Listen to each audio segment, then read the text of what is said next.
Mastercard and Create Cultivate, in collaboration with Fearless Fund, are excited to embark on an educational roadshow as part of Mastercard Strivers Initiative, which aims to highlight the impact of Black women-owned businesses across the U.S.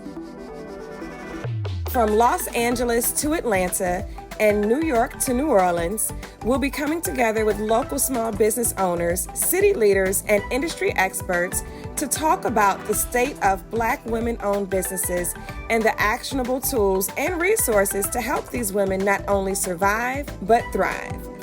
Join us along the Strivers Roadshow as we drive the important dialogue and celebrate Black women business owners who are paving their path to priceless and whose businesses serve as pillars for their communities. Hello, everyone. Thank you for joining us today on our fourth and final stop of the Strivers Multi-City Educational Roadshow, New Orleans.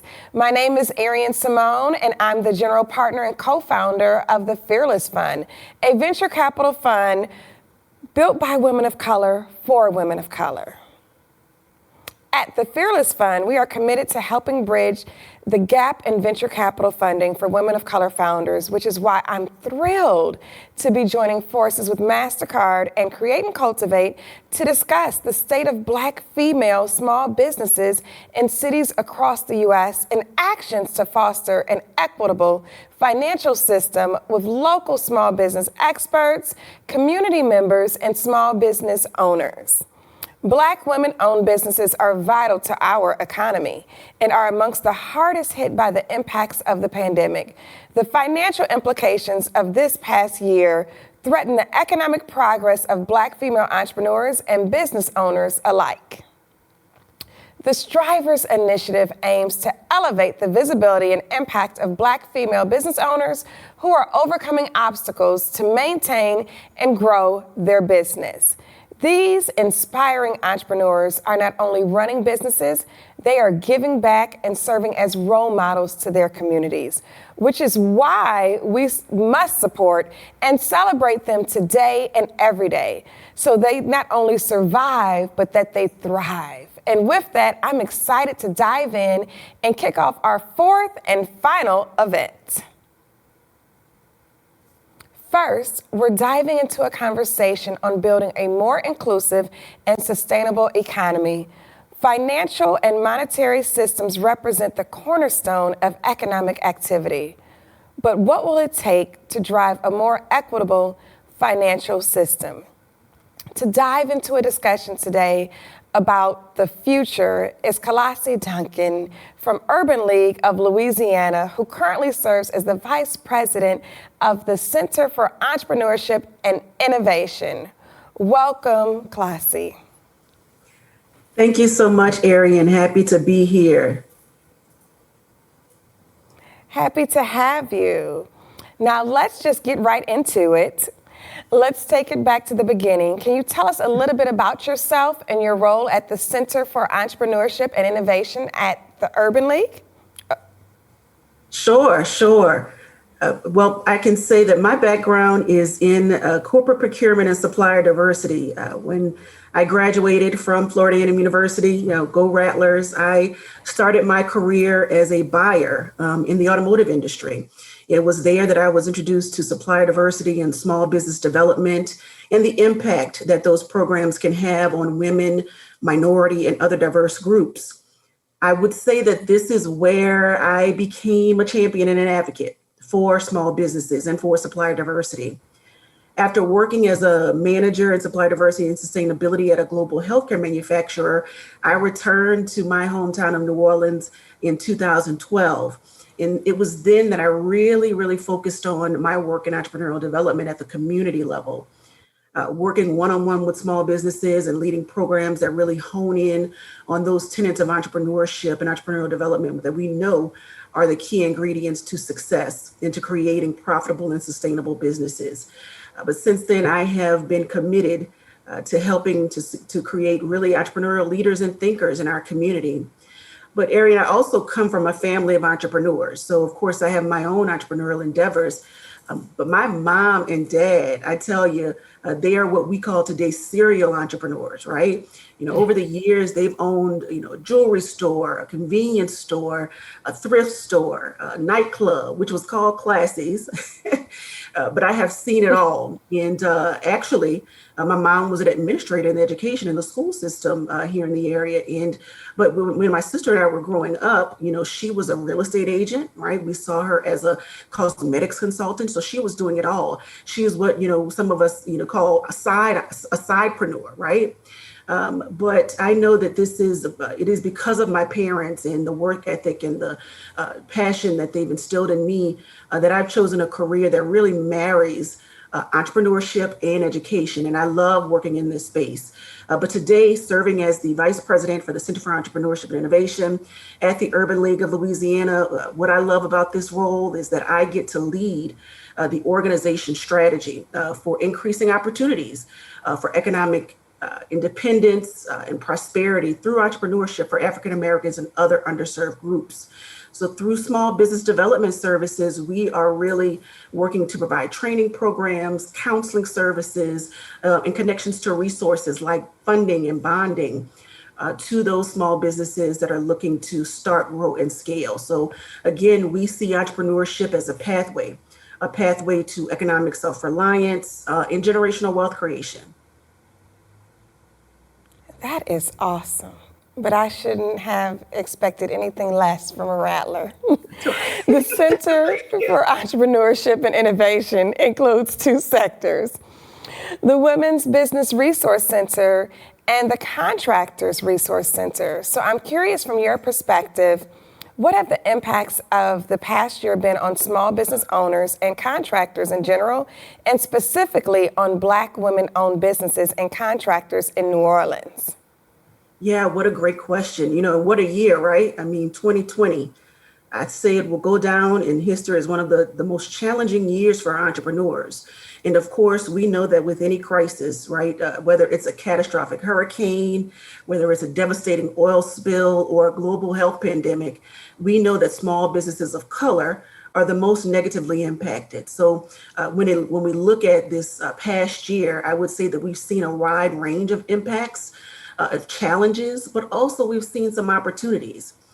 So the start of the pandemic, I would say, and the prolonged the periods of the lockdown is what really cut many of our small businesses off at the knees. No customers, no income, right? And so this is where many of our businesses, they were trying to really determine ways to keep operations going, to keep their businesses open. But some of them, really couldn't respond quickly enough. And so, a lot of them were left with not many options. So we had to, lay off employees, some furloughed employees, some had to limit their operations, and we saw many had to temporarily close, and unfortunately, some did permanently close. But I always say here in New Orleans, we don't bow down easily. One of the most inspiring things that I've seen throughout the pandemic is our small women-owned businesses of color really, taking charge and pivoting their business models, offering new products and services and changing their delivery methods. Actually by the fall of 2020, we started to see an increase in the number of new business starts, right? As our aspiring entrepreneurs were becoming more familiar and comfortable with, what we're calling our new normal. But also they absolutely needed to explore additional or completely new sources of income, right, to survive. But one of the key points I want to bring up about our contractor community is that even when projects were being delayed or on hold, we still stayed the course in leveraging the many resources that are available to our small businesses, for public and private contracting opportunities. But at the Urban League, we were encouraging our businesses to use the time wisely, right? By exploring new technologies to increase operational efficiency, to look at potential strategic partnerships, to participate in training programs and to, work on developing and upping our game on winning proposals, developing those winning proposals. And also we wanted to be mindful and work with our businesses to make sure that they were positioning themselves to take advantage of traditional and non-traditional funding sources. And so what I'm proud of is that our businesses, they did just that. They took our advice. And so I'm happy to say that, again, while it was a challenging year, I can say that we have seen many of our small businesses of color bruised, but not broken. And so they inspire us every day. They continue to inspire us. Thank you. The Center for Entrepreneurship and Innovation provides small business education, counseling services, and access to resources to women and minority entrepreneurs across a wide array of industries. Can you tell us more about the services and resources available specifically for Black women-owned businesses? How essential are these services, and what impact do they have on small business owners? Sure. So, we've seen the data, right? We know that the number of women-owned businesses has skyrocketed in the U.S. across the, probably in the past decade, we've seen this across the U.S. But most notably, we've seen the number of small businesses owned by women of color increase. Specifically, Black women entrepreneurs has seen the most growth. And the numbers are amazing, right? They are really tell the story of women-owned businesses, African-American owned, women-owned businesses of color, really stepping out and taking the leap to business ownership and entrepreneurship. But the data also suggests another point, which is that these businesses, our women-owned businesses of color, are not seeing the same revenue numbers as other or non-minority business owners. So we want to tackle that disparity, right? So the Urban League of Louisiana is committed to making sure that we are working on that disparity and working to close that gap. So we try to be very deliberate, very responsive and innovative in our approach to entrepreneurial development, specifically as it relates to our Black-owned businesses. Two of the, I would say, major hindrances that we see, the things that inhibit the growth of our businesses is one, access to capital, and then two, preparedness to access that capital.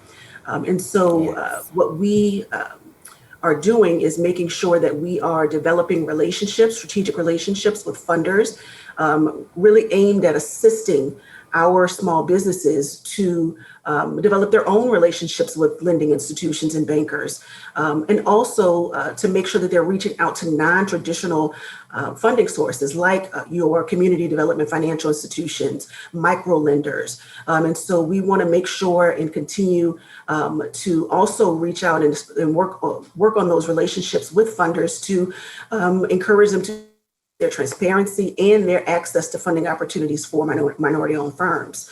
So, but the other thing is we're working with businesses to provide them with education and mentorship around encouraging them to really seek out and investigate equity investment as an option for their businesses. And so we're starting to see more of our businesses looking at equity investment opportunities. But to support our businesses in preparing to access capital, what we are doing is providing that those training services, those counseling services, centered around helping businesses to get to uncover, increasing their financial acumen, right? Understanding their business financials and using those financials to make better business decisions, and also working with businesses to become credit ready. So we've been working on that. But our business, what our mission is to work with our small businesses to become financially independent. That's both personally and professionally, because we always tell businesses the way that you manage your household income is the way that you'll manage the business finances as well. But in response to COVID-19, we've worked with many Black-owned businesses, of course, in our service area in accessing the emergency funding opportunities from the Paycheck Protection Program, but also the Economic Injury Disaster Loans, the SBA program. We also had the opportunity at the Urban League of Louisiana and are still administering 2 microgrants programs to specifically support businesses. One program is in New Orleans and one program is in Baton Rouge, but specifically supporting businesses that have been impacted by COVID-19. But, I'll say that it's a critical time. You asked about, how important these resources are. one of our most important initiatives is around the concept of scalability. And again, to continue to tackle some of those disparities that we're seeing, we want to work with businesses to scale, not just grow, not to just increase top line revenue, but to scale. And so our Scale Up initiative is a modular statewide entrepreneur education program where we work with businesses to build out their scalable business models. And so I'm excited about that work and continue. We're now moving forward this year to our fourth cohort, but we're working with businesses to develop their scalable business models. This is important though. This is an important concept and an important point for our smaller businesses, because we know that scalability is where generational wealth is created. And that's what we're looking for our businesses. Yeah. Yeah, that is key. And this is awesome. This is awesome. The work you guys are doing is just so amazing to me. How can we help advance and amplify the voices of minority small businesses? Yeah, I say, this program, I'm telling you, is amazing. I would say continue to share their stories or assist partners within various communities to continue to tell the stories of our minority-owned small businesses. When I tell you the stories of resilience, the story of overcoming obstacles and overcoming, the many hardships that we've endured, I tell you, it's just so inspiring. And so I really truly believe that there is still room to tell those stories, because those stories inspire, right?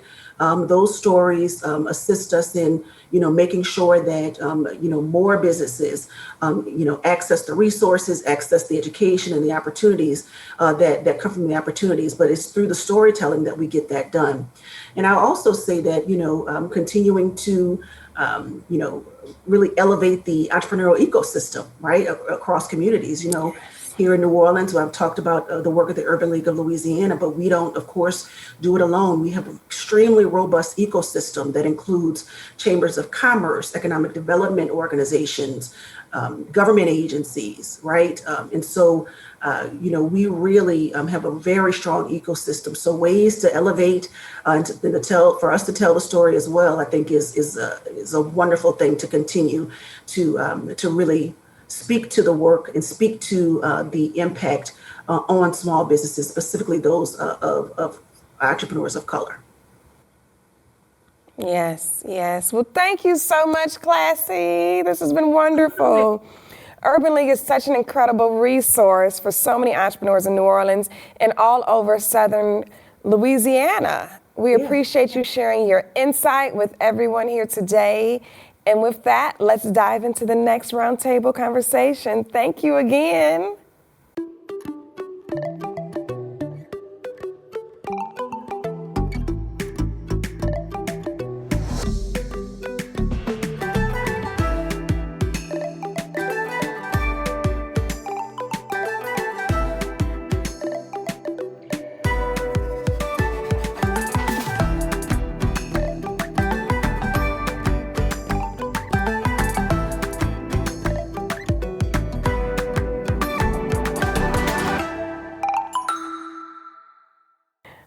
According to the New Orleans Business Alliance, the city's economic development agency, 40% of small businesses in New Orleans are Black-owned, yet they account for just 2% of total sales receipts.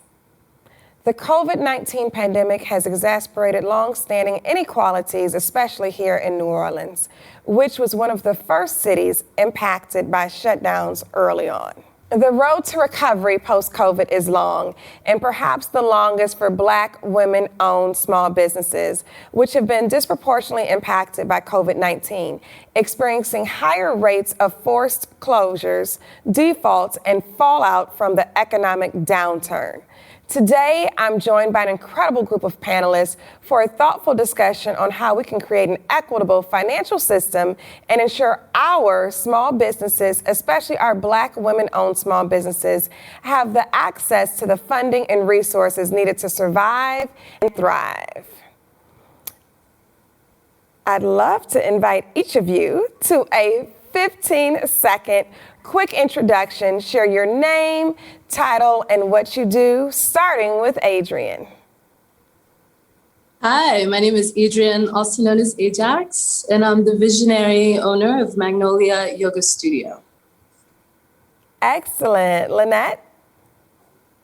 Hey everyone, I'm Lynette White-Colin. I'm the Vice President for Small Business Growth at the New Orleans Business Alliance, which is a public-private partnership with the City of New Orleans. Awesome. Sophia? Hi, my name is Dr. Sophia Omoro Aomo. I am a practicing head and neck surgeon. That's where I am today. I am also the CEO, owner, and designer at Oda Omo, my fashion brand. And I'm also the founder of Blooming Lily Organization for Girls, a purpose-driven foundation to promote walking your path. Beautiful. Salah?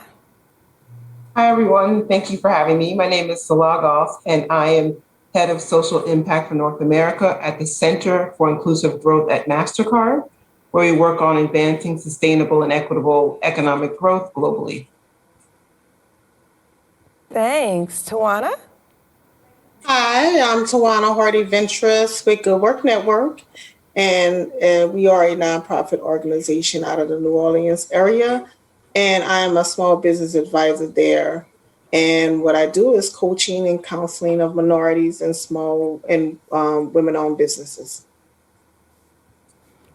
Thank you all so much for being here with us. There's so much I want to talk about, so let's get into it.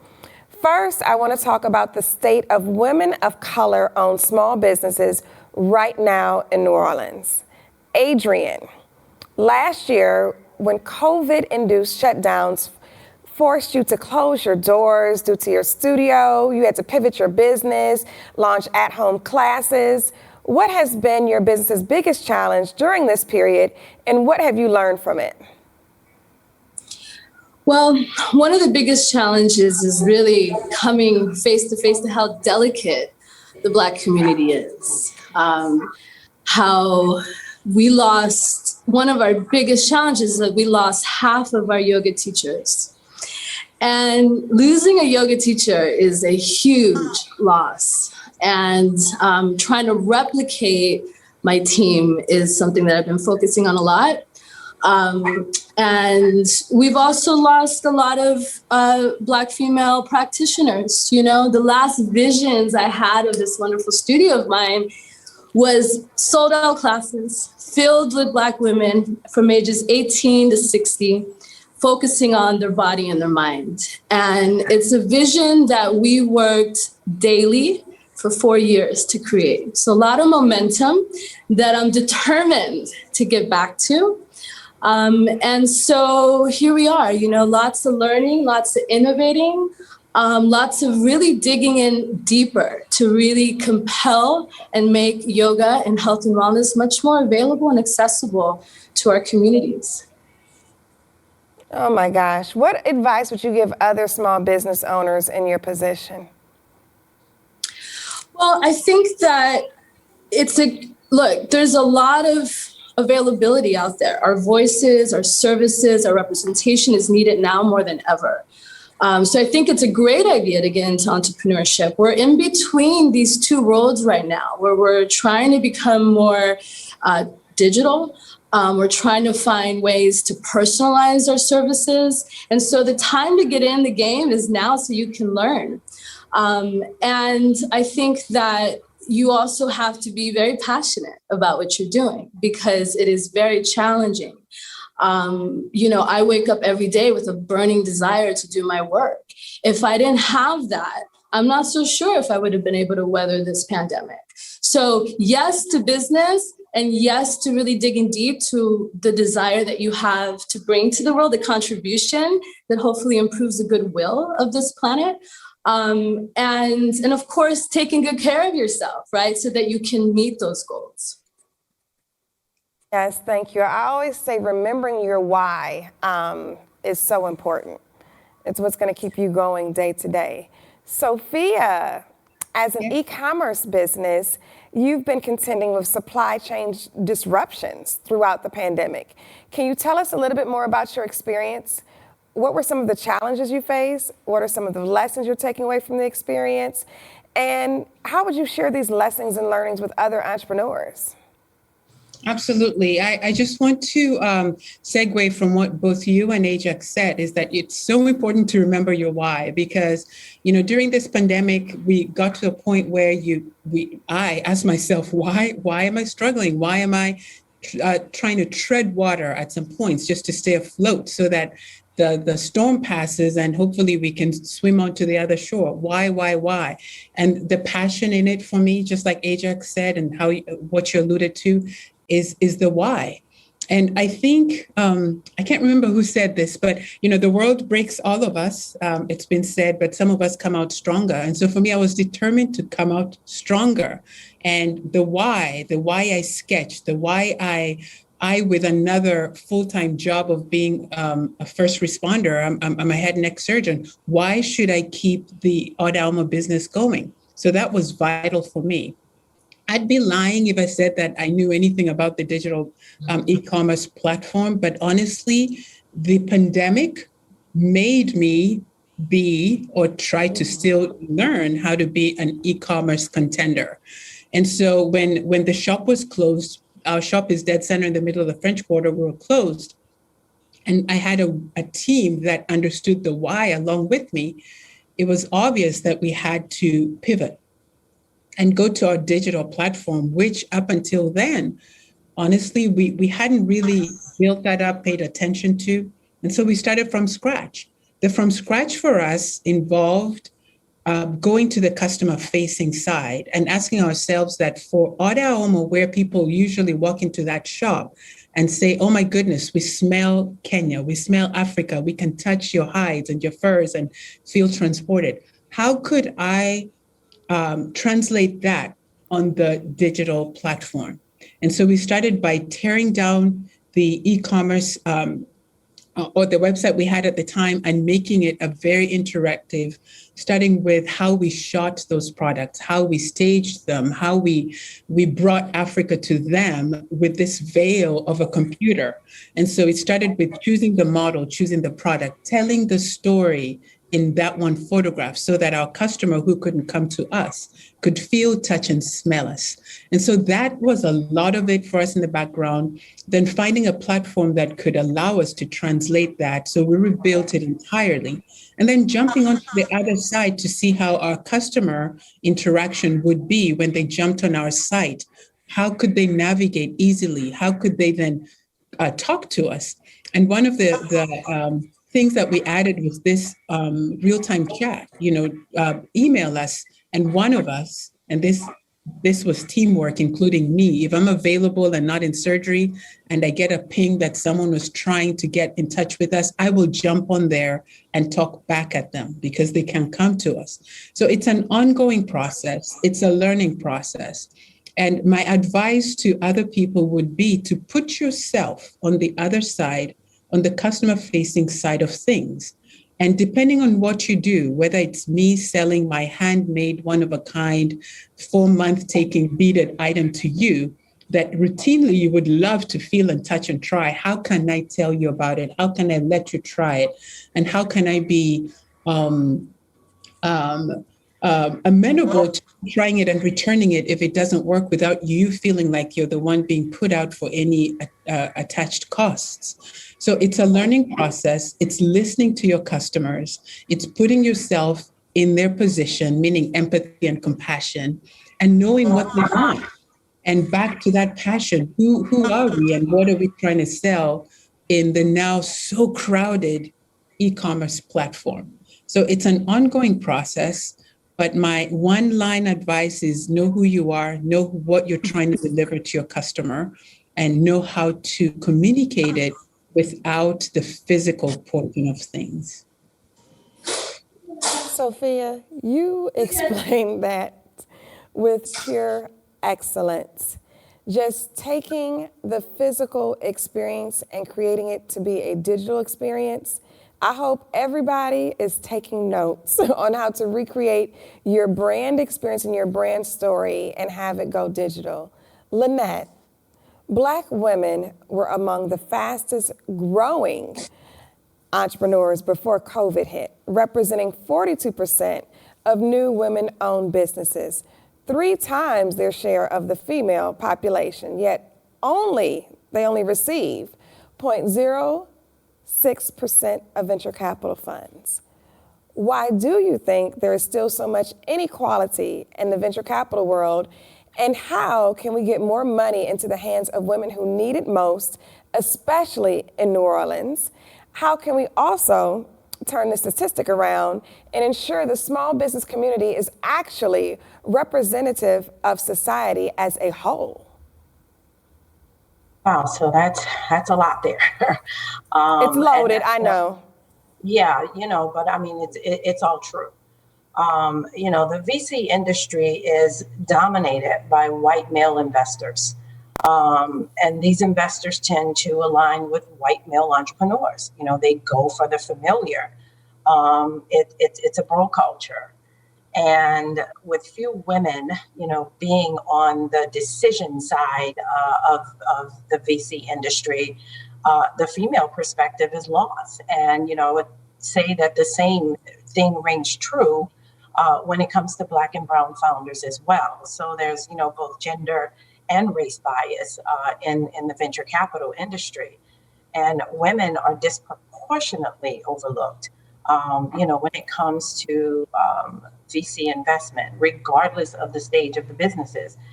We have some successful businesses who still can't get investment, even when, the concept is proven.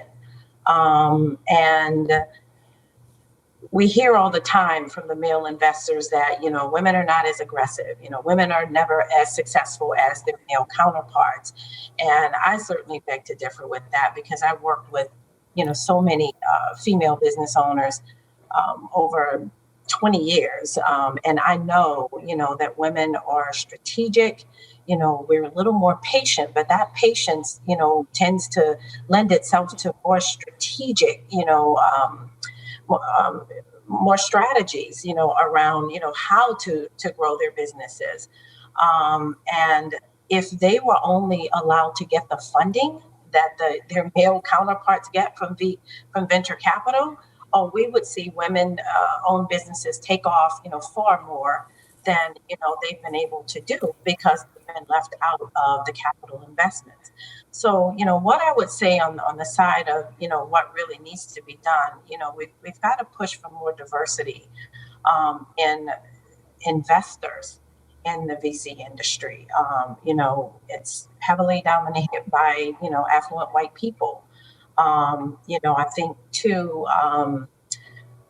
Maybe there needs to be some training, programs throughout the country for Black, investors who want to invest in startups and companies, but to give them, the real information of what's necessary and how to get in this industry, how the deals are formulated, what they're looking for.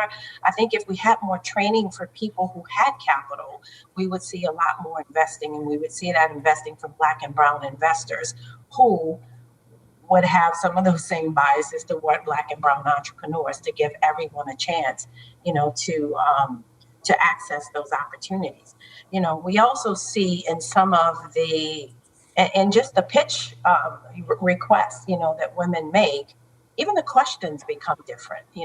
I've seen so many pitch, competitions, and when women are in front of investors, asking, for the investment, the questions that are asked of women are different. The questions are asked more around risk, and, it's the preventive questions, like, why wouldn't I invest in you? As opposed to when males are asked, about, what they're doing in their businesses.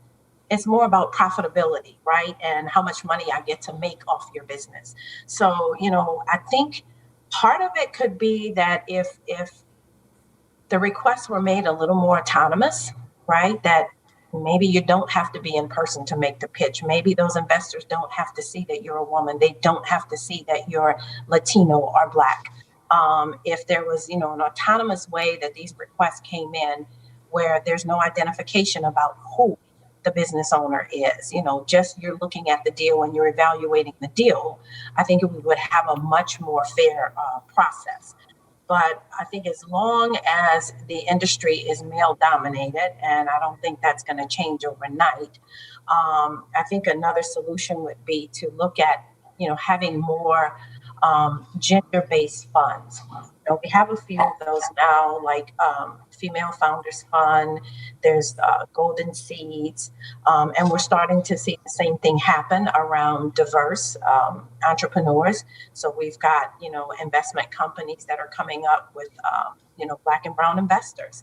They're not managing the tens of billions of dollars in funds that, the white investors are, but they are funds, and they are, being intentional about investing with Black and brown entrepreneurs.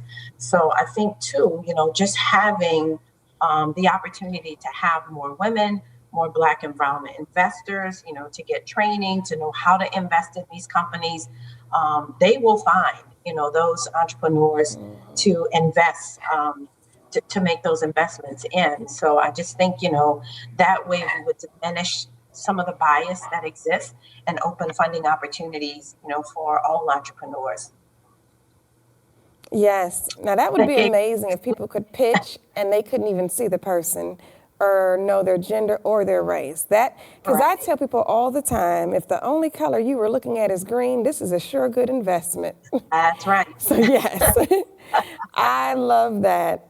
Tawana, the road to recovery for small businesses post-COVID is long, and data from the U.S. Chamber of Commerce shows that women-owned small businesses have an even longer road ahead of them.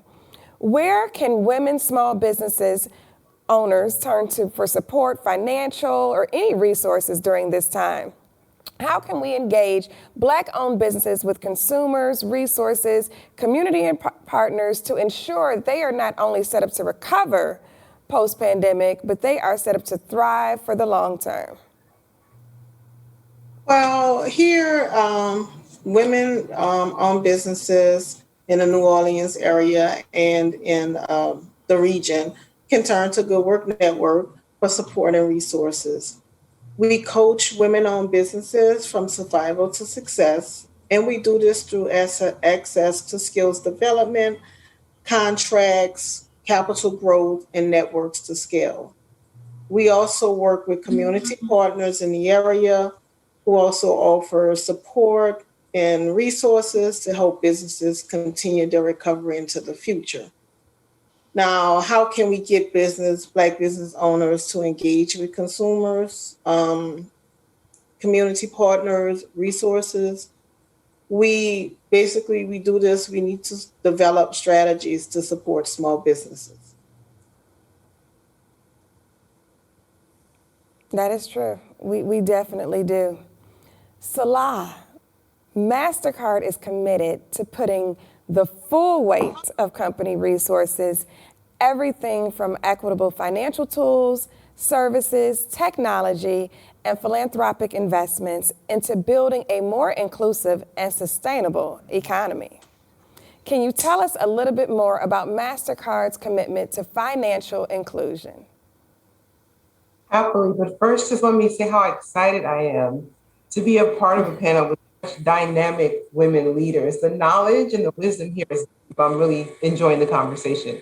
But for Mastercard's point of view, and for our part, financial inclusion is not new. We've thought for a long time and believe that an economy that works for everybody is an economy that's conducive to business. It's just good business to be inclusive. And we've been developing programs and partnerships along those lines and have actually succeeded in bringing in 500 million, unbanked people into the financial system already. And last year made a commitment to bring that up to 1 billion individuals, specifically 50 million small businesses and 25 million women-owned businesses or entrepreneurs by 2025. And also, I'm glad that we recognized last year the commitment to double down on structural barriers of inequality and systemic racism. And in understanding and realizing that, we also made a $500 million commitment to ending the racial wealth and opportunity gap in the United States. And so financial inclusion is in our DNA. It's in our programming, as I mentioned. It's in the way that we get compensated. And to me, those commitments kind of just exemplify and put some structure around what we've already believed. And I would say also this panel is a good example of that commitment to an inclusive economy and the Strivers Initiative, which, as you said in the beginning, this is the last stop on a multi-city tour to really highlight Black-owned businesses and women specifically, and try to put a spotlight on all the great work that's already going on. You know, doubling down on our belief that we believe these small businesses and the ingenuity and the dynamism and the genius that comes with this is really the backbone to a thriving community. Beautiful, beautiful. To any and all panelists, in the midst of the pandemic, more than 100,000 small businesses have closed forever. But applications for new U.S. businesses are rising at the fastest rate since 2007, with 3.2 million so far. How can we support these new entrepreneurs and help ensure their new businesses don't end up as COVID cautionary tales? Well, I would say there are a number of providers, you know, like Good Work Network in our ecosystem. Those small business development centers, they do a tremendous job at working with business owners, helping them to figure out, you know, where their shortcomings are, you know, identify new opportunities for them to create different streams of revenue. And I would say that would, you know, probably be one of the first stops, is to check in with those small business development centers. You know, they will help you to, you know, do an audit of how you're operating, you know, give you a lot of advice around, you know, things that you could do better, you know, how to manage your finances better, things that you can do to stay afloat. So I think, you know, there are a lot of resources, and just really check, you know, to see what resources are available and utilize those resources.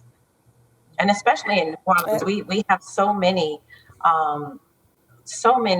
assistance programs here. We have a navigation tool on our website at nolava.org, where basically you put in some parameters around, you know, what stage your business is in, what type of assistance you're looking for, and it'll give you a drop-down menu of several organizations that can provide the customized services that you're seeking. That's awesome. Adrian, I have a question for you. As you look ahead to reopening, how will you balance your digital experience with your in-studio offerings? What are some of the strategies small business owners should implement now to crisis-proof their business and be more prepared for tough times in the future?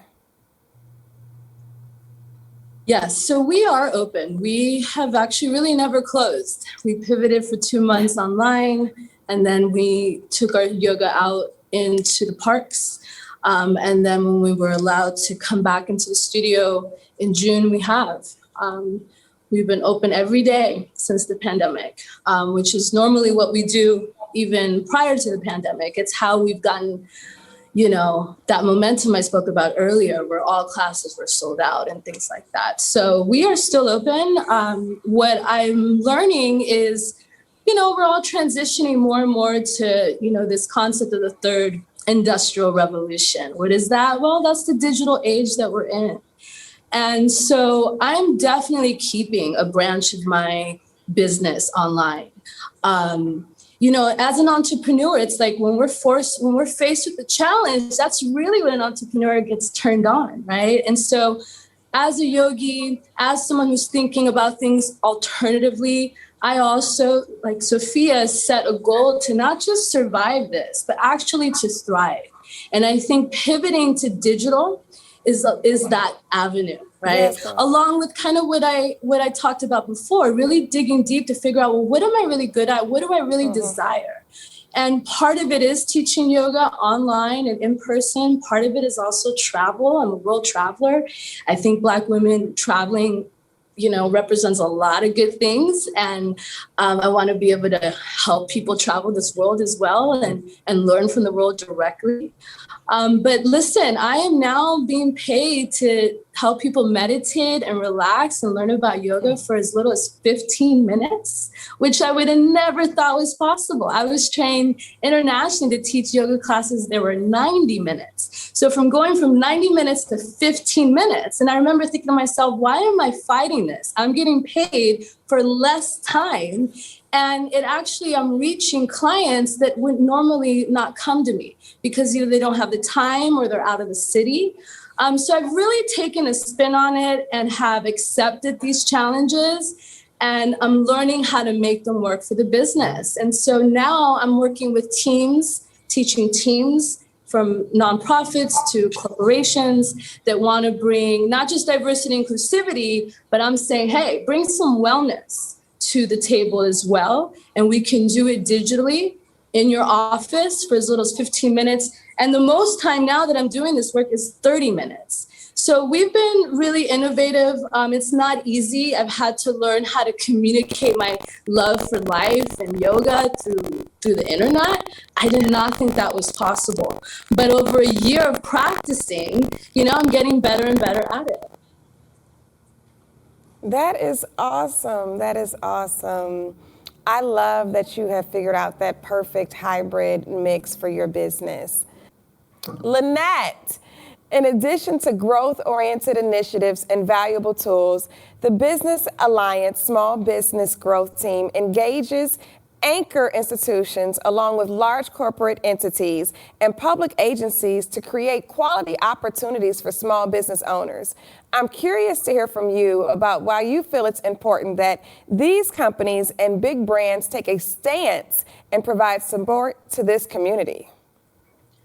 So, Erin, that's a really good question. I think, the entire community benefits when, all of its citizens have the opportunity to do well. For the anchor institutions and the large corporate organizations, making it a part of their policy to create opportunities for all small businesses, right? Not just the ones that they normally do business with. It helps to strengthen those businesses, which in turn strengthens our economy, which in turn allows for new job opportunities, creating jobs for the citizens here, and then growing the revenues of those small businesses. It just helps, overall, if our businesses are growing, not staying stagnant, we become, a bigger city with larger companies. And, we look at some of the local farms here, they're located throughout the city and in all of our neighborhoods. And these local farms, will hire people who are located in those neighborhoods. So it just means that everybody gets to pay it forward. The anchor institutions, the big corporations, they pay it forward by creating opportunities and awarding those contracts to smaller businesses. Small business owners are hiring, neighborhood people in the communities. Those neighborhood people are putting, their money back into the economies. People are being able now to take better care of their families, to purchase homes. And it just makes for, a better community. And just overall, it helps to grow our regional economy and just makes for a better city to attract new businesses. I love that. My next question is for Salah because Mastercard is honestly doing just that. Question is, Black and minority women-owned businesses have been disproportionately impacted by COVID-19, experiencing higher rates of forced closures, defaults, and fallout from the economic downturn. How can we ensure Black and minority women-owned businesses resurge and are poised to thrive in 2021 and beyond? A great question. And I think we've heard on this panel several times the lack of access to capital, especially venture capital funding. And I think that's a good place to start because it's a huge loss to the economy. And we've heard impacts everyone, not just the community, but the global economy. And there's a real need to narrow the gender and racial discrimination disparities if we're really going to drive forward innovation and have not just a quick recovery, but a sustained recovery. So I can tell you the three things that Mastercard looks at doing with supporting small businesses, but specifically Black-owned women businesses. And it's with our partnerships, it's with our programs, and it's with our solutions. So with partnerships, there's ones like this one with the Fearless Fund, with Create and Cultivate, and using this platform really to bring tools and grant funding to businesses. The second one is with our programming, like the Strivers campaign, which is this is a part of, that we hope puts a spotlight on all the Black-owned businesses that are doing great work, that are there for whatever reason maybe people don't know about. So kind of using our brand and our platform to bring awareness and hopefully more customers. And then the thing is digital solution. One of the panelists mentioned that there's lots of resources, and one of the resources Mastercard has is a solution called Digital Doors. And basically it's a tool to get businesses ready to become digital. So it comes with a diagnostic to understand what that readiness is, and tools will help with sourcing and customer management, and almost like a digital storefront. And so we think about kind of using those three assets to support business growth, because again, there's a connection between these small businesses and large businesses like Mastercard. There's a connection between these small businesses and a thriving economy. And we don't want, the things that you talked about, the forced foreclosures, defaults, the fallout from the economic downturn. So we want businesses really to be able to kind of bounce forward. And we think by using our brand and our platform and these digital tools is really the best way we can help contribute to that. Excellent, excellent. To any and all panelists, talk openly and honestly about rates and about money more generally, because it plays such an important part in our lives. So often this subject of money becomes very taboo amongst women and small business owners. So with that being in mind, I'd love to know from you, what is your number one piece of financial advice for small business owners and entrepreneurs?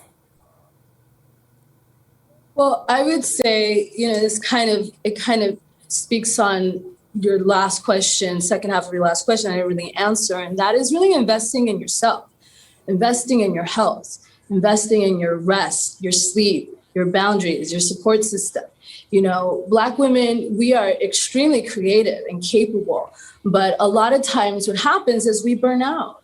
And we're also, New Orleans, it's funny because my job is to help people teach them how to take care of themselves better. And I've learned a lot about care here in New Orleans, because people here generally are taking care of, one woman could be taking care of 25 people here. And that may not change, but because it's also part of the secret sauce of New Orleans, why New Orleans has been able to withstand so many different challenges throughout its history, is because people come together and help each other. And there's nothing wrong with that. The only thing that I ask women to do, especially entrepreneurs, is that make sure you're at the top of that list, as close to the top of that list as possible, so that your dreams and your goals can manifest. So that's how I would say, we cannot really predict life and what it's going to bring to you. But if you're fortified, if you're healthy, if you're balanced,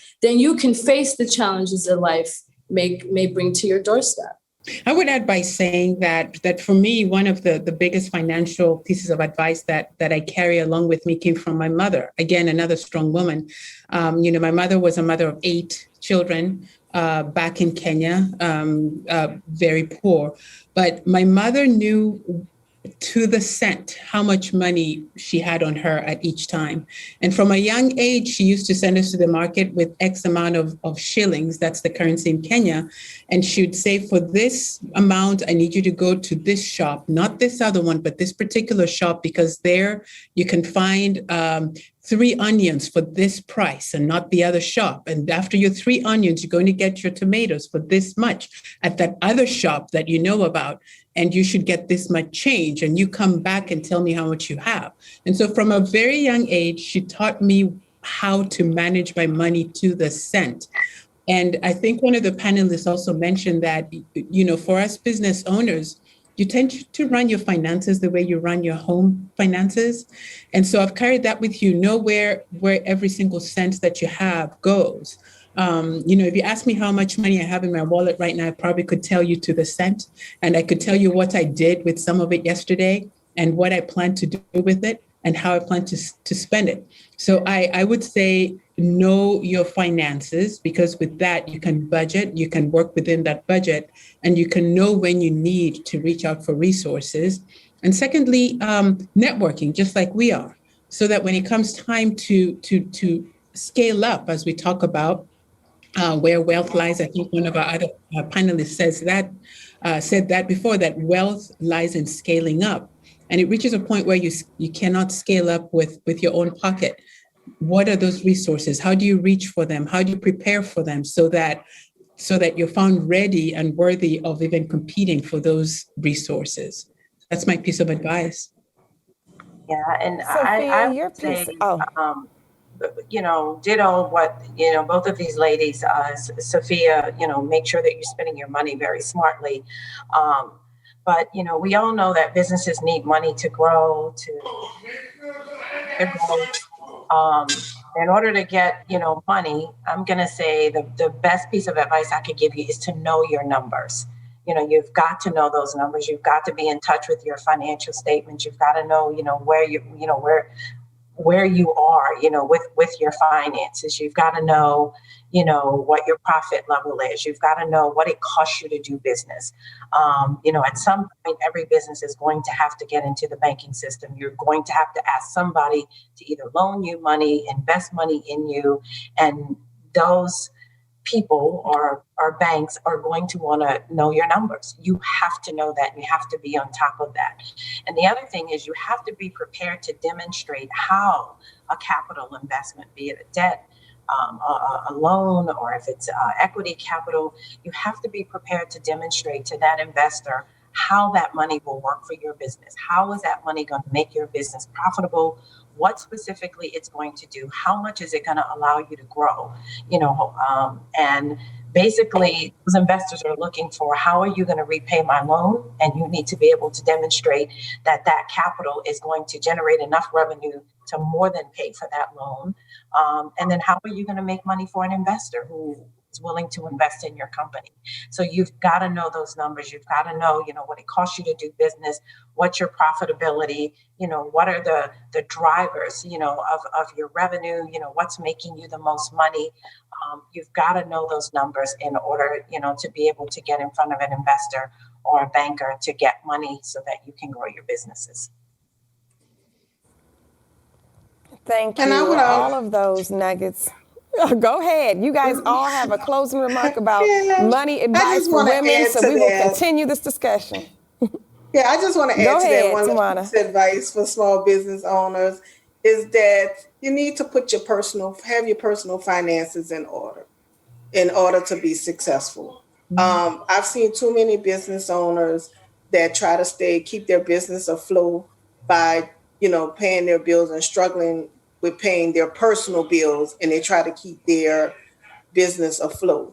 And in order to be successful, and in order to even obtain that credit from a lender, you need to have your personal finances intact first. And that's just, my number one piece of advice that I offer to anyone that's in business. No, these are all great money tips, and we asked you to be transparent and honest, and you guys have been literally just that. From this discussions of money starting in your home to making sure your personal finances are in order. This is priceless information. So thank you, ladies, for being here. Thank you to all of our panelists.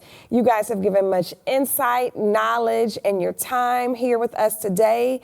I think that I speak for everyone who is joining us virtually from home when I say your words of wisdom are much appreciated. We have so much great content, you guys, coming your way today. Now, I am thrilled to pass the mic to Mastercard's EVP of North America Marketing and Communications, Cheryl Gurin, to announce the new to New Orleans recipients of the Fearless Drivers Grant Contest. Over to you, Cheryl. Take it away.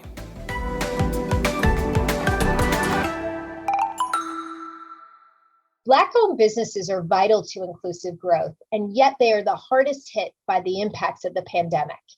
An estimated 41% of Black-owned businesses across the US shut down between February and April of last year, either temporarily or worse yet, permanently.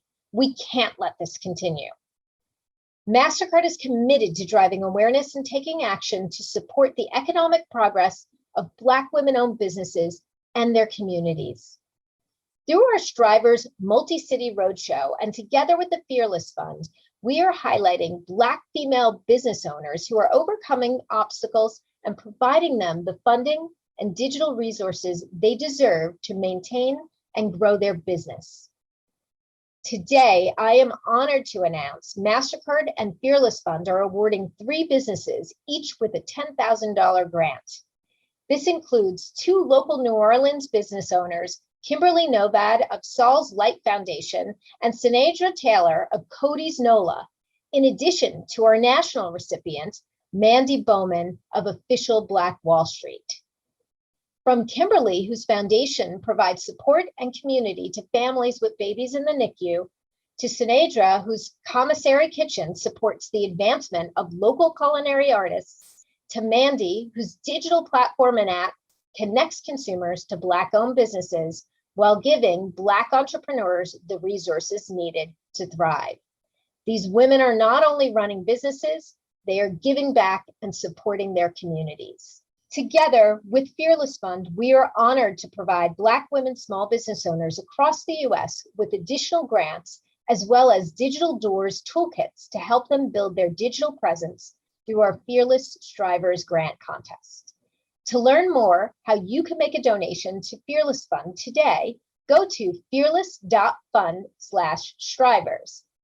And with that, I am thrilled to pass it over to CEO and founder of Create and Cultivate, Jacqueline Johnson, who is going to highlight a few other incredible local New Orleans women-led businesses to shop, share, and support.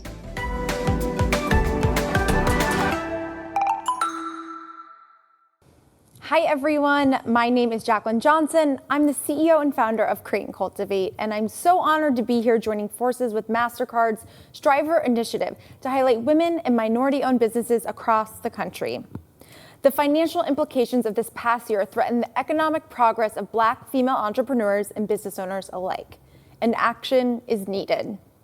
One of the most valuable ways we can support the Black community is with our spending power. So in this segment, we're shining a spotlight on women whose businesses you can shop, share, and support today and every day. We'll speak with 2 incredible, inspiring, and entrepreneurial women whom you've heard from earlier on in the day to hear their career journey and get an up-close look at some of their amazing products. Our first guest is the entrepreneur, multifaceted teacher, and wellness visionary behind Magnolia Yoga Studio, the first Black-owned yoga studio in New Orleans, Louisiana.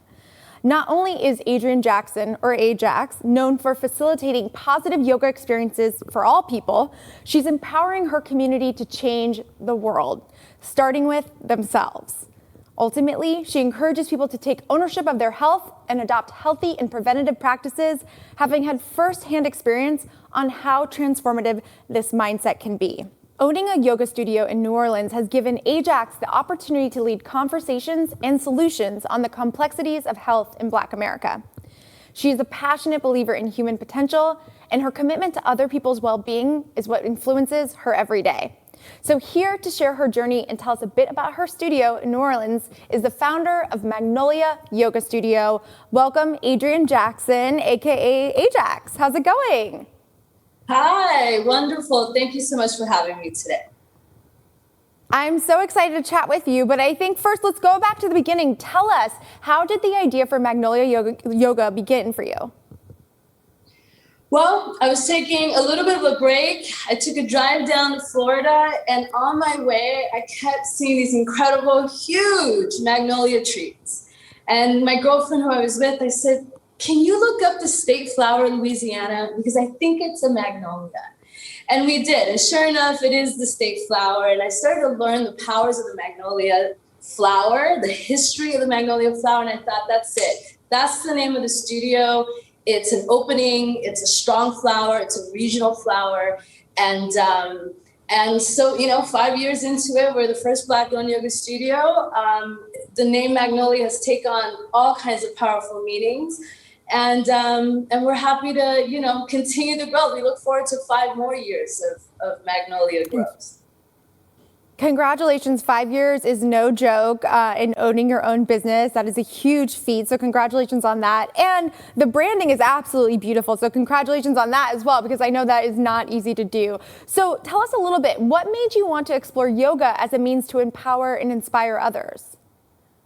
Well, I learned early on that yoga is a medicine. It is a preventative. It is an alternative to stress, to pills, to not feeling your ultimate best. I did not know that, right? Yoga is $1 billion business. It's also very trendy, but it actually has medical benefits. There's 85 years worth of research on the benefits of yoga and meditation. So as a minority, I'm representing both African-American and Latina. I'm half Mexican as well. I knew that, we suffer from the highest rates of everything. And so here is this beautiful discipline, art form, modality that's community-based that can help prevent diabetes and hypertension and headaches and migraines and depression. So at 28, I said, yes, please sign me up. And since then, I've been trying to spread the word to as many people as possible. Amazing. Yeah, I love yoga, and I completely agree. It can completely change your life in the way you approach health and wellness. And to your point, it brings a community element as well. So I know I want to dive into these amazing products that you have and talk a little bit about how you pivoted. But let's talk about these tank tops first and foremost. Tell us a little bit about these tops. Yeah, so it's our kind of a premiere to our 5 years that we'll be celebrating technically in September of 2021. And so there's 5 petals. Each petal represents one of our years. There's also the symbol of the triangle. The triangle is a big symbol that we use in Magnolia. It signifies 3. It signifies power, vision, intuition. So yoga is kind of this balance between compassion, like a petal, and love, as well as discipline and form, like you see with the triangle. And then we took the liberty to kind of put a little bit of a Black-owned business wording in there, along with the great city of New Orleans. We have a lot of pride in being in this city and being Black-owned. And then in the back of the t-shirt, we have a new quote to my life by a legendary poet and activist, James Baldwin, the late, great James Baldwin. And it's a powerful quote that I hope rallies people to love themselves, knowing that that helps keep the world in good, proper balance and form. Yeah, absolutely. I love the quote and the placement, and also just have to note how soft this shirt is. And it has like the perfect cutout for when you're working out and you want that sort of mobility in your arms. So it's really amazing. So in addition to offering yoga in your sacred space in downtown New Orleans, you also offer private group and private one-on-one yoga sessions, both online and in person. Now, was this a pivot in 2020 that you kind of went to, or was this something that you've always done? It was. We've always partnered and teamed with universities, and schools, and businesses in person. And so now we had to pivot online, and we're keeping that. It allows us to access people outside of Louisiana. We have a lot of fans nationwide. And it also allows us to access people that are just too busy to come into the studio. And so it eliminates a lot of the barriers that prevent people from taking care of ourselves. We're huge on that. Our whole business model is focused on diversity in yoga, inclusivity in yoga, and affordability in yoga to, again, remove the barriers that hold people back from taking care of themselves. So digital pivot to do that is something that we're definitely going to keep. Yeah, absolutely. I think everyone is going back to, excited to get back to taking a class, being around people, having that community. But then you also get the added value of being able to live stream or create an experience for people outside of your studio that are fans as well. So hopefully a new revenue stream for you as well. Yeah. So what has been the most rewarding part of launching your business, and what has also been the most challenging for you? Well, the most rewarding is definitely that, being able to work with CEOs, being able to work with teams that want wellness, but just don't have the time, don't know where to go. Maybe feeling a little awkward about, coming into the studio, wearing yoga clothes, taking off their socks. Maybe they don't have a yoga mat. So this eliminates all of that. And it really allows me to get into the offices and corporate spaces and homes of people that I wouldn't normally have access to. And it's a stepping stone for them to get closer to maybe continuing it that week on YouTube or coming into a studio. The hardest part has been, keeping everybody motivated, keeping my team active.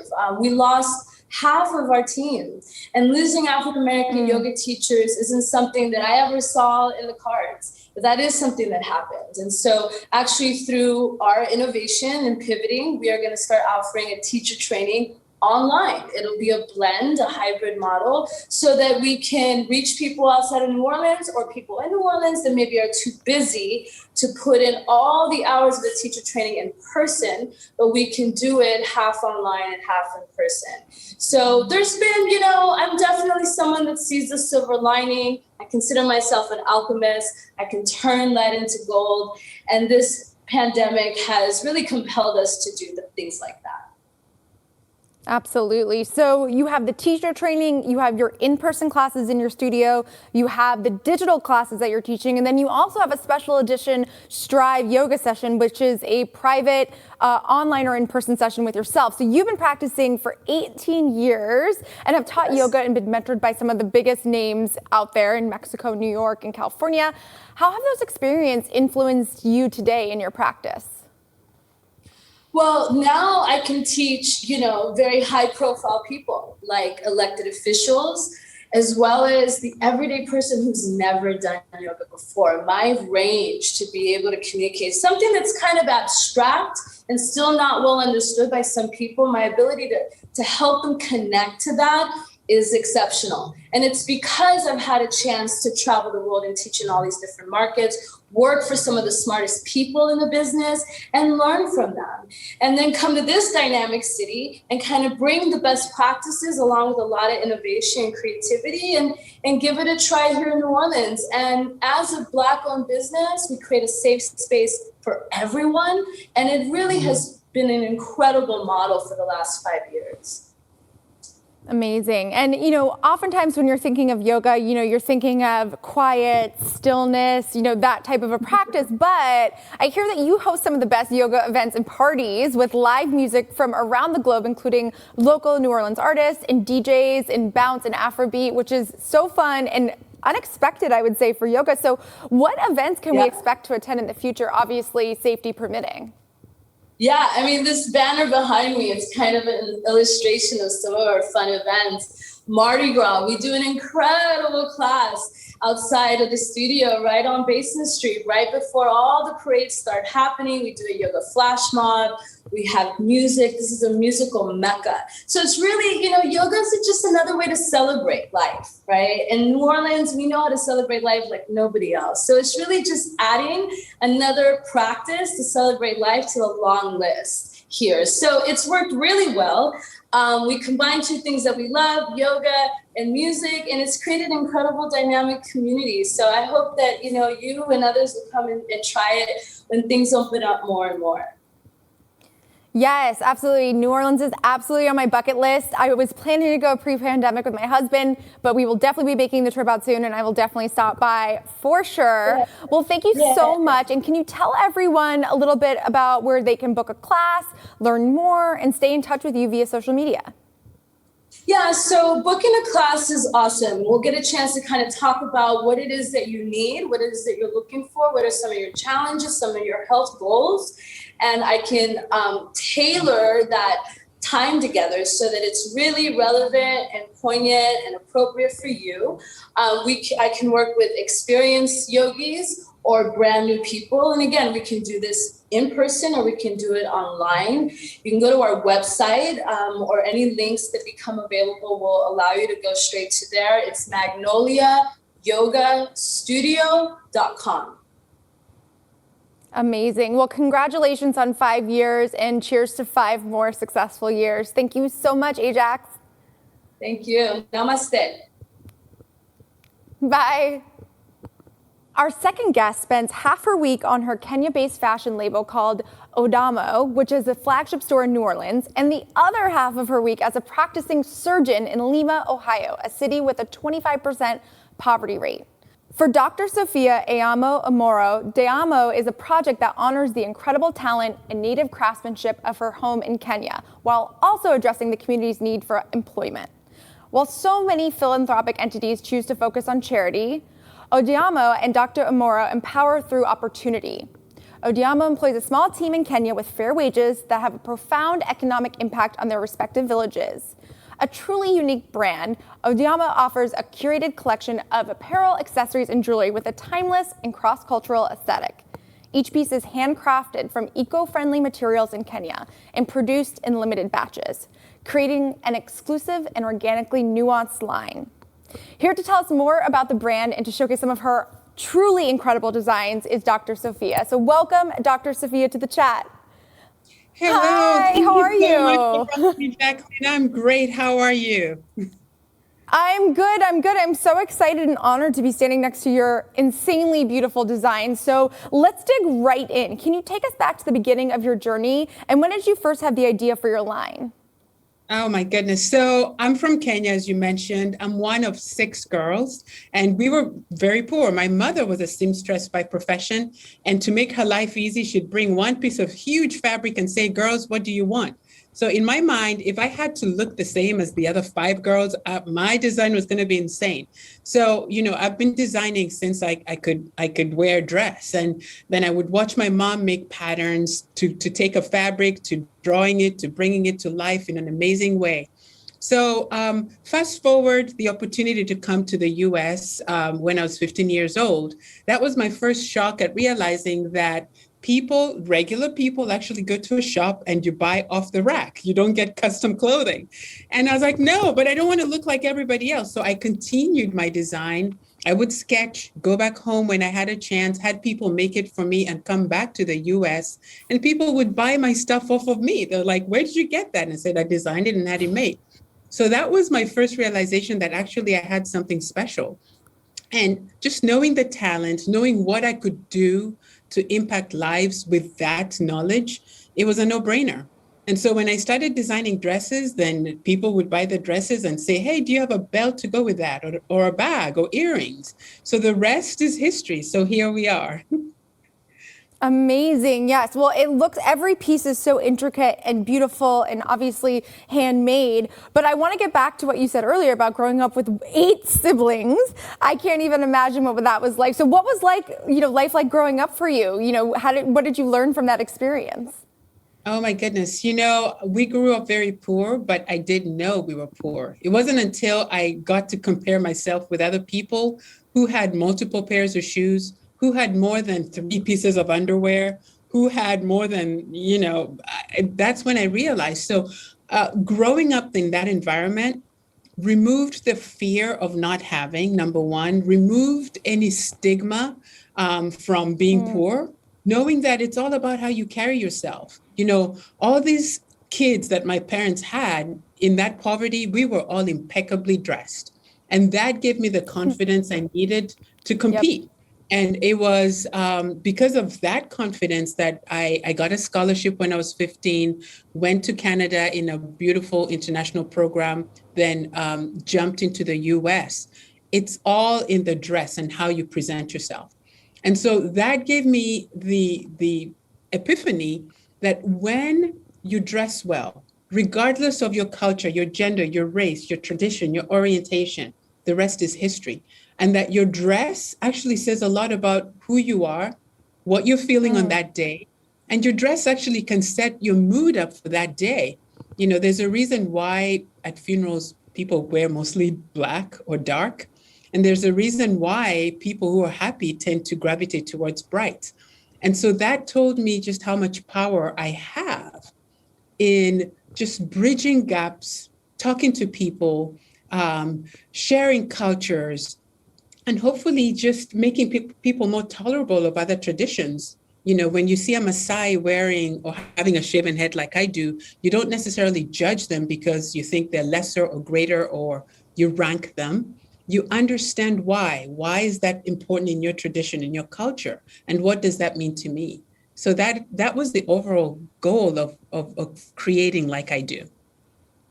I love it. And I think there's been such an amazing movement toward buying products that have stories, that you know who made the product, you know who's behind the brand, and you can tell just looking at these pieces, everything has a story. So tell me a little bit, let's start with this insane, this is a gorgeous dress or skirt and top. It's absolutely stunning. So tell us a little bit about this product. It's a two-piece. If you hold the skirt and fan it out, you'll see that it has about 10 yards of fabric. Look at that. And so I wanted to create something that when you wear, either as a bride or just someone going to Walmart, as I usually say, you feel at the top of the world. And you can get that at an affordable price. You can wear it up or down with sandals, or you can put heels on and off you go. The top part is what I call a balloon top that's so easily worn by all body types. It doesn't matter whether you're older, younger, it works with your wardrobe. You can take that and put on a pair of shorts and jeans and still go. And then you can wear it as we've paired it right now and go get married if you want, or go out for an evening. I want to get remarried wearing this. I want to cancel my old wedding and start over. It is so beautiful. It is truly perfect for like a California, like Mexico wedding. Like it's gorgeous. I'm not even doing it justice. It's so beautiful. Yeah. Appreciate it. And then next to it is that of course. So that, and again, I can custom make that to color or whatever a bride wants. And that's the beauty of what I wanted to bring forth, meaning that my brand is for everybody. You know, it doesn't matter what size, what shape, what color, where you're from, we can dress you. Now, the beaded piece next to that is made from Maasai beads. Maasai is one of the prominent tribes that most people think of when they think of Kenya and perhaps Africa in general. And they're known for their intricate beading and what they wear. So I wanted to make something that anyone can wear, that you, Jacqueline, can wear over your current tank top and make it look amazing, and people not think that you're trying to be someone else. So I started making these capes and capelets and beaded pieces that you can put on top of things and you feel like a god. Again, we can make any color, any size. We can change the shapes of it for you. So just let us know what you want. We'll dress you up. And I love this so much because it truly changes an outfit. So it's like, even if you've worn a black dress 1,000 times, you throw this over it, completely changes the look of the outfit. And is it truly a statement piece? You know, it's absolutely beautiful. So your original flagship showroom is in the French Quarter in New Orleans, and your second location opened in Nairobi, Kenya in December 2017. So what has been the most rewarding part of launching a fashion business, and what has also been the most challenging? Yes. So we opened our flagship in 2014. So we're coming on here to 7 years. Now, the most challenging part of this, and I'm very honest about it, I had zero training in business. I have had no formal training in fashion. And so off I went. So I kind of jumped in with both feet, not knowing whether I was jumping into a shallow puddle or an ocean. And some portions of the trips have been learning how to swim literally while you're out in the ocean. Some parts of it have been like, wow, I had that in me all along. So it's kind of, you know, I guess driving the train from the back, so to speak. So a lot of corrections as you go along. But that too is what's given us strength, because those corrections have been based on experiences, have been based on what we have in-house. The team that I have has been with me from the beginning. And so they've learned with me, and they all know our brand Bible. They know what we stand for, so much so that I can still do what I do 3 days a week, which is be a surgeon. So learning on the job has been really tough, but a welcome challenge. Go ahead. The most rewarding part of it for me has been creating, you know, I have a sketchbook that I walk around with. Everybody that knows me, I always have a sketchbook because I'm sketching all the time. And taking that sketch, that pencil sketch, to a sample, to a product, and then putting it online or in the shop, and someone be willing to purchase it and pay for it, that is just an amazing validatory feeling that I wish everybody could have that. It tells me that I'm doing something good. It tells me that I'm doing something right. It tells me I'm walking my purpose, and it makes all those sacrifices and tears that we've had through it all worth it. Absolutely. And I can relate to both. And I've heard someone say, as another analogy to add to your mix, it's building the plane when you jump off the cliff on the way down, right? So it's like you're just starting to figure it out and just going with the flow. But I mean, what an incredible story to be a part-time surgeon and a part-time fashion mogul. I mean, it's truly incredible. But I do want to also, before we wrap, talk about these beautiful bags, this beautiful, I don't know if you can see this detail, but this gold ring is absolutely stunning as like the handle. It's just, they're so beautiful. And these are all made in Kenya as well. So can you tell us a little bit about how you're using eco-friendly and sustainable materials to create your bags? Yes, that was one thing that I vowed to and always will stand by. We will never, ever kill any creature or harm the planet for fashion. And so those bags are made from cow byproduct. Every single hide was from a cow that was slaughtered for food. That kills me a little bit because I'm vegetarian, but anyway, then we go to the factory where they treat those hides and we use them. So the little clutch that you have in front of you, as you see, is actually made from pieces of other bigger hides that we used for something else and were left over. And so I said, well, what can we do with these tiny little pieces? And we came up with that. We're going to do a patchwork clutch so we don't waste any single bit of what we get. And that's another reason why a lot of our bags, that particular style, we can get again, but I probably could never make it to you in that particular hide because we get what we get from the slaughterhouse. Yeah, other pieces of that are cow horn buttons. We make cow bone buttons and embellishments. So all byproducts only. The fabrics I also only get from Ghana and from Kenya, from small factories. I make very small batches, so no mass production, both to help not injure the planet anymore that we have, but most importantly, to not overwork my team. I can't have them working day or night. We have to make small batches so that they have their rest. They only work fair hours. They're paid very fairly. And so I'm never, ever going to overburden them with mass production. So we make super small batches. Once that batch is done, we move on to the next style. Yeah, absolutely. And what's another unique thing about your brand is that rather than work with contractors or suppliers or factories or things like that, you fully employ your team of sewers and artisans. Can you explain why that's so important as well? Absolutely. I fully employ my very small team. So the guy who does that beading is one guy. There's another one who does the bags. There's another one who does the belts. There's another brass worker, and all our brass is also recycled. And so it's a very small team. So between continents, in the US and in Kenya, the team is literally 6. I employ them because it was important for me to make sure that my team is okay financially. It's important to me to establish that base. And so me employing them shields them from things like the pandemic. I'm so blessed that we were able to keep everybody on the payroll. And that's especially important because these members of my team, a few of them are single mothers, a few of them are further supporting their villages. And so it's almost an inverted pyramid. So that base needs to be super, super stable. If I worked with another factory, if I worked with a bigger company, I couldn't protect my team as much as I do. And in protecting my team, they know to do their part and protect the larger part of the pyramid. And so we do much, much more. We reach more people.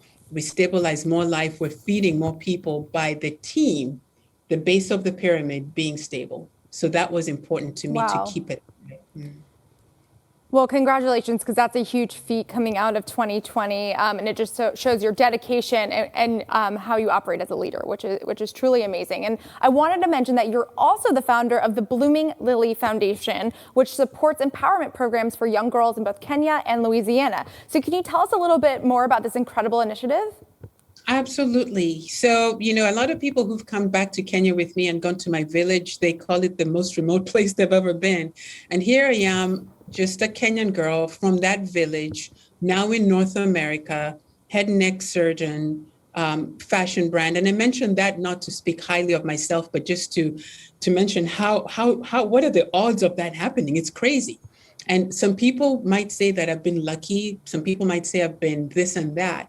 But in my opinion, I would say blessed with the knowledge at an early age that I had a purpose in life. I was placed on this planet to do something, and I was privy to that at an with an epiphany very early on. I was very focused in what I wanted to do. At age 12, I knew I wanted to be a doctor. I wanted to be a surgeon. I didn't know how, but I knew I was going to be that. I knew I wanted to get a fashion brand. I knew I wanted to have a foundation. I didn't know what. So I was very focused early on. I stayed on my path. I armed myself with keys to open doors along the way, whether it be in form of education or focus or degrees. I armed myself with ability to get myself up when I fall, which I did fall multiple times, resources and support to help me along. And so I feel like I look back and can credibly share my story with someone in case they want to follow the same path and reach where I have reached. Because I don't think it was by luck or by fluke or by this. I think anyone can replicate that and be whatever they want to be in life. Anyone can fulfill their purpose. And so this foundation helps girls at a very young age know that, number one, you matter. Number two, you're here for a purpose, and that purpose is big. And you can reach that purpose regardless of where you're starting from, and then guide them through steps of getting there, guide them through getting out of obstacles' way, guide them through getting up from any obstacles they fall to, and just staying focused. So that's what my foundation does. Incredible. I mean, this has been so inspiring. Your brand and your mission are both so powerful. So can you tell everyone where they can shop these beautiful products seen here today and how they can stay in touch with you and the brand on social? Absolutely. Number one, our website is easy to get to. It's Odaomo. I'll spell that for you. It's Odaomo, which means House of Aomo, by the way. Odaomo.com. Our Instagram is the same, at Odaomo. Email is inquiries@Odaomo. You can reach me personally by going with Sophia@Odaomo for anything. Just email me, I'll email you back. I'm notorious for that. And then we also have Facebook accounts, and call us if you need to, but we're very responsive. That's one thing that I do also want to put out there. We're very responsive. We will reply to every email, any DM. We will be there for you. Amazing. I think you're going to get a lot of emails. Well, thank you so much, Sophia. Your line is incredible, and it's so inspiring, and congratulations on all your successes. Thank you, Jacqueline. Thank you so much. Have a great day out there. Thank you so much to Ajax and Sophia for taking time out of your day to talk us through your incredible ventures. I can't wait to get home and shop if I don't actually just take these home with me today. And with that, I'll turn it back over to Erin to close out the day. Thank you guys so much for tuning in.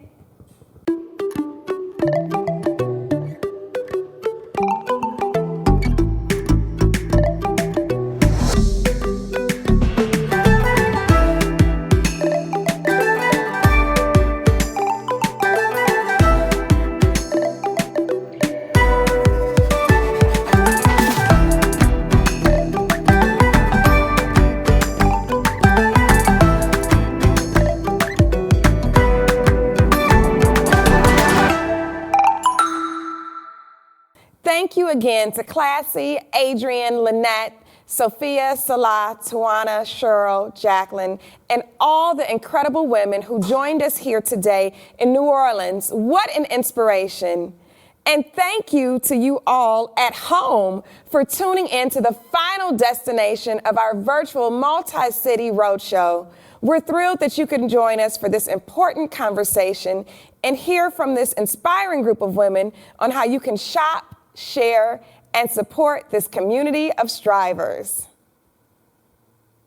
To catch up on all past Strivers Roadshow destinations, head to createcultivate.com.